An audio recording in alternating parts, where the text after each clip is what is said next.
Friends, இன்னைக்கு உங்களுக்காக ஒரு தரமான கதையோட தான் வந்திருக்கேன். இந்த கதை லாஸ்ட் வரைக்கும் பாருங்கள். இந்த கதை ரொம்ப ஆச்சரியமாக இருக்கும். உங்களுக்கு இப்படிலாம் நடக்குமா அப்படின்றது. ஆனால் இதை ஃபுல்லாக கேளுங்க. இதை கேட்டு முடிக்கும்போது உங்களுக்குள்ளேயே ஒரு எண்ணம் ஓடும். அது என்னன்னு நீங்கள் கமெண்ட்டில் சொல்லுங்கள். அதே மாதிரி இது எந்த படத்தோட கதைன்றதும் நீங்கள் கமெண்ட்டில் சொல்லுங்கள். சரி, வாங்க வீடியோக்குள்ளே போகலாம். சரி, நம்ம படத்தில் பார்த்தா யார் யாரெல்லாம் இருக்காங்கன்னு கேட்டால் ஹீரோ, ஹீரோயின், இது இல்லாமல் ஹீரோயினோட அம்மா அப்பா. ஹீரோவோட அம்மா அப்பா இல்லை. ஸோ ஹீரோயினோட அம்மா அப்பா தான் இருக்காங்க. நம்ம ஹீரோ ஒரு ஐடி கம்பெனியில் வேலை பார்க்குறாரு. அப்படி ஐடி கம்பெனியில் வேலை பார்க்கும்போது ஒரு பொண்ணை லவ் பண்ணுறாரு. அந்த பொண்ணும் அவங்களும் வேறு வேறு ஸ்டேட்டு. இந்த நிலமையில் போயிட்டு இருக்கும்போது தான் வீட்டில் பேசுகிறாங்க, இந்த மாதிரி கல்யாணம் பண்ணலாமா என்னன்ட்டு. அப்படி பேசும்போது ஹீரோ ஃபஸ்ட்டு ஹீரோ வீட்டில் ஒத்துக்கலை. அதுக்கப்புறம் ஹீரோ வீட்டில் ஒத்துக்கிறாங்க. அடுத்தது பொண்ணு வீட்டில் சம்மதிச்சு 2 பேரும் கல்யாணம் பண்ணிட்டாங்க. ஸோ இப்படி கல்யாணம் பண்ணதுக்கு அப்புறம் தான் ட்விஸ்டே ஆரம்பிக்குது. என்னன்னு கேட்டால், மாமனார் வீட்டில் மருமகனை ஒரு குழந்தை மாதிரியே பார்த்துக்கிறாங்க. இதில் என்ன ஒரு ட்விஸ்ட்டுனா, இவங்க 2 பேரும் ஐடி கம்பெனியில் வேலை பார்க்குற காரணத்தினால இவங்க வெளியூரில் இருக்காங்க. அதாவது மாமனார் மாமியார் அவங்களுடைய சொந்த ஊரில் இருக்காங்க. இவங்க 2 பேரும் வேலைக்காக வெளி ஸ்டேட்டில் வாழ்கிறாங்க.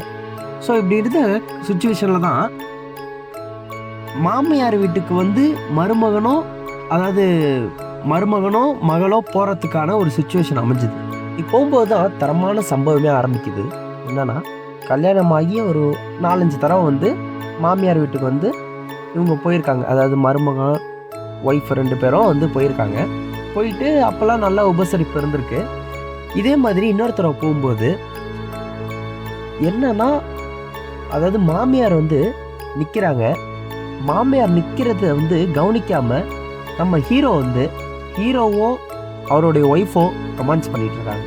அதை மாமியார் பார்த்துடுறாங்க. ஆனால் மாமியார் பார்த்தது ஹீரோக்கோ ஹீரோட ஒய்ஃப்க்கோ தெரியல. அதான் மாமியார்னா பொண்ணோட அம்மா. இதில் தான் ஆரம்பிக்குது. என்னன்னா, அதுக்கப்புறம் ஹீரோ அப்பப்போ எக்ஸசைஸ் பண்ணுறாரு. இந்த மாதிரியான விஷயங்கள்லாம் பண்ணும்போது ஹீரோவோட மாமியார் பார்த்துக்கிட்டே இருக்காங்க. ஒரு காலகட்டத்தில் அவருக்கே தெரிய வருது, ஹீரோவோட மாமியாருக்கு ஹீரோ மேலே ஒரு ஈர்ப்பு இருக்குன்றது. இதில் என்னன்னா, அப்பப்போ ஹீரோக்கும் ஹீரோவோட ஒய்ஃபுக்கும் நிறைய சண்டைகள் நடந்துக்கிட்டே இருக்குது. இந்த சண்டைகளையும் ஹீரோவோட மாமியார் பார்த்துக்கிட்டே இருக்காங்க. எதனாலனா, ஒரு சில விஷயங்கள் அவங்க 2 பேருக்குள்ளே ஒத்து போல இதுக்கு மேலே ஓப்பனாக சொல்ல முடியாது. அது ஒத்து போகாத காரணத்தினால ஹீரோக்கும் ஹீரோ ஒய்ஃபுக்கும் நிறைய சண்டைகள் நடந்துட்டுருக்கு. இப்படி சண்டைகள் நடக்கிறத பார்க்குற மாமியார் நம்ம இந்த இடத்த நிரப்பணுன்ற மாதிரி நினைக்கிறாங்க. ஏன்னு கேட்டால், ஹீரோவோட மாமியாரோட கணவர், அதாவது மாமனாருக்கு ரொம்ப வயசாயிருச்சு. அவர் எப்போ பார்த்தாலும் ரொம்ப சோர்வாகவே இருக்காரு. அவங்களுக்கு பிடிச்ச மாதிரி அவரும் நடந்துக்கல. அதன் காரணமாக இவங்களுக்கும் தேவை ஏற்படுது. ஸோ நம்ம ஹீரோக்கும் தேவை ஏற்படுது. ஆனால் 2 பேருக்கு தேவை ஏற்பட்டாலும் வெளியில் 2 பேரெல்லாம் சொல்ல முடியல. இந்த சுச்சுவேஷன்லாம் என்னென்னா, மாமியாருக்கு ஒரு மெசேஜ் வருது. அன்னோன் நம்பர்லேருந்து வருது. அன்னோன் நம்பர்லேருந்து நீங்கள் எப்படி இருக்கீங்க, என்ன ஏது அப்படின்லாம் பேசிகிட்டு இருக்காங்க. என்னென்னா, இதை பண்ணுறதே ஹீரோ தான். ஆனால் ஹீரோக்கும் தெரியாது நம்ம மாமியாருக்கு தான் மெசேஜ் பண்ணுறோன்னு. அதே மாதிரி இந்த மாமியாருக்கும் தெரியாது நம்ம ஹீரோக்கு தான் மெசேஜ் பண்ணுறோம். இதுதான் ட்விஸ்டே இதில். இது மாதிரி ஒரு 15 நாள் 20 நாள் எப்பயும் போல் பேசிக்கிட்டே இருக்காங்க. இதில் எப்போ இவங்க 2 பேரும் நம்ம குடும்பத்தை சார்ந்தவங்கன்னு தெரிய வருதுன்னு கேட்டிங்கன்னா, இவங்க 2 பேரும் பேசிகிட்டு இருக்க அந்த நேரத்தில் திடீர்னு மாமியாருடைய கணவர், அதாவது மாமனார் எனக்கு ரொம்ப ஒரு மாதிரி அசதியாக இருக்குது, நீ ஃபோனை வெளில உட்காந்து பாருன்னு சொல்லும்போது அதாவது இவர்கிட்ட அதாவது நம்ம ஹீரோ கிட்ட சொல்கிறாங்க, நான் வெளில இப்போ ஃபோன் எடுத்து வரேன், நான் ஒரு 5 நிமிஷம் வெயிட் பண்ணு, நான் வெளில ஃபோன் எடுத்து மெசேஜ் பண்ணுறேன்ட்டு மாமியார் ஹீரோக்கு மெசேஜ் பண்ணுறாங்க. அதே நேரம் எனக்கும் என் மனைவி பக்கத்தில் இருக்காங்க, இருங்க நானும் வெளில பேசுகிறேன் அப்படின்ட்டு 2 பேரும் சொல்ல, 2 பேரும் வெளில வரும்போது திடீர்னு மீட் பண்ணிக்கிறாங்க. திடீர்னு 2 பேரும் ஃபோனை பார்த்து மீட் பண்ணும்போது 2 பேருக்கும் ஒரு பயங்கரமான ஷாக் ஏற்படுது. என்னடா அது நம்ம மாமியார் இவங்க இருக்காங்களே, இங்கே வந்து எப்படி நம்ம மாமியார் இருக்காங்கன்ற ஒரு ஷாக்கு நம்ம ஹீரோக்கு ஏற்படுது. அந்த ஷாக்கை வந்து நம்ம ஹீரோவால் வெளி காமிச்சிக்க முடியல, ஃபஸ்ட்டு நம்பவும் முடியல. அதுக்கப்புறம் ஹீரோ வந்து மாமியார்கிட்ட போய் கேட்குறாரு, என்னத்த நீங்கள் வெளில வரீங்க அப்படின்ட்டு. அப்போ தான் மாமியாரோட ஃபோனை ஹீரோ பார்க்குறாரு. அப்படி ஹீரோ பார்க்கும்போது தான் தெரிய வருது, நம்ம அத்தைக்கிட்ட தான் பேசியிருக்கோம் அப்படின்ட்டு. இதில் என்ன ட்விஸ்ட்டுனா, நம்ம ஹீரோவும் அவர் மனைவியை பற்றி எல்லாமே இவங்க மாமியாரே தெரியாமல் பேசியிருக்காரு. அதே மாதிரி மாமியாரும் அவங்களுடைய கணவரை பற்றி நம்ம மருமகிட்ட தான் பேசுகிறன்றது தெரியாமல் எல்லாமே உளறி கொட்டிடுறாங்க. ஸோ இப்போ என்னன்னா, 2 பேரும் நேருக்கு நேர் பார்க்கும்போது யோசிக்கிறாங்க, நம்ம ரொம்ப தவறாக பேசியிருக்கோம் அப்படின்ட்டு. ஆனால் 2 பேரும் யோசித்து இதுக்கு மேலே பிரயோஜனம் இல்லை. ஏன்னா இனிமேல் மாமியாரை பார்க்குற விதம் வேறு மாதிரி இருக்கும், மாமியாரும் தன்னுடைய மருமகனை பார்க்குற விதம் வேறு மாதிரி இருக்கும். அதனால் எப்போதுமே பெண்கள் வந்து எல்லா விஷயத்துலையும் கொஞ்சம் ஸ்லோவாக இருப்பாங்க, வெளிப்படையாக கேட்க யோசிப்பாங்க. அதனால் நம்ம மருமகனை, அதாவது நம்ம ஹீரோவே பேச்சை ஃபஸ்ட்டு ஆரம்பிக்கிறாரு. இந்த மாதிரி நான் பண்ணுறதுலாம் உங்களுக்கே தெரிஞ்சிருச்சு, நீங்கள் சொன்னதும் எனக்கு தெரிஞ்சிருச்சு, இதுக்கு மேலே நம்ம நார்மலாக இருக்க முடியாது.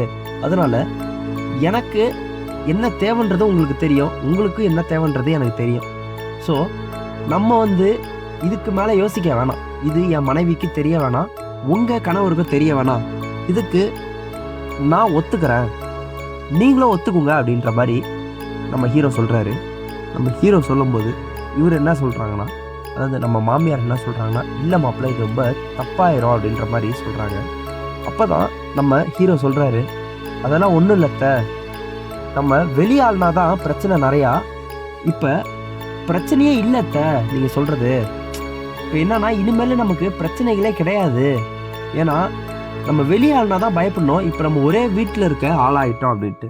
அதுக்கப்புறம் நம்ம ஹீரோவும் ஹீரோவுடைய மாமியாரும் 2 பேரும் ரொம்ப ஜாலியாக இருக்காங்க. இதே மாதிரி போயிட்டு இருக்கு.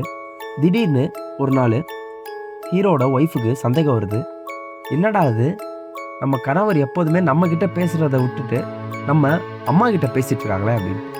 ஹீரோவுக்கு பயமும் வர ஆரம்பிக்குது. இப்படி பயம் வரும்போது தான் நம்ம ஹீரோ என்ன பண்ணுறாருன்னா, டாக்டிஸாக வேலை பார்க்குறாரு.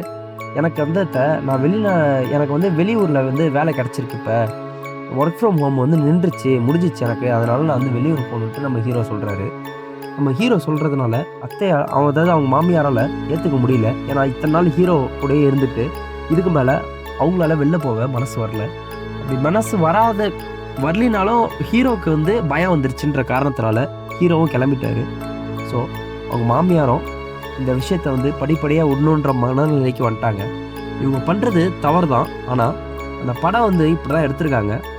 நம்ம மனநிலைக்கு பார்த்தா இது ரொம்ப ஆச்சரியமாக இருக்கும், இப்படிலாம் நடக்குமான்ட்டு. ஸோ இந்த கதை கண்டிப்பாக இன்ட்ரெஸ்டிங்காக இருக்கும்னு நம்புகிறேன். இது என்ன ஷார்ட் ஃபிலிம்ன்றதை நீங்கள் கமெண்ட்டில் சொல்லுங்கள், பார்ப்போம், தெரியாதவங்க தெரிஞ்சுக்கிட்டோம். ஓகே ஃப்ரெண்ட்ஸ், அடுத்ததாக ஒரு நல்ல கதையில் சந்திப்போம். இந்த கதை பிடிச்சிருந்தா லைக் பண்ணுங்கள், நம்ம சேனலை பிடிச்சிருந்தா சப்ஸ்கிரைப் பண்ணுங்கள். அடுத்ததாக ஒரு நல்ல கண்டென்ட்டில் சந்திப்போம். நன்றி.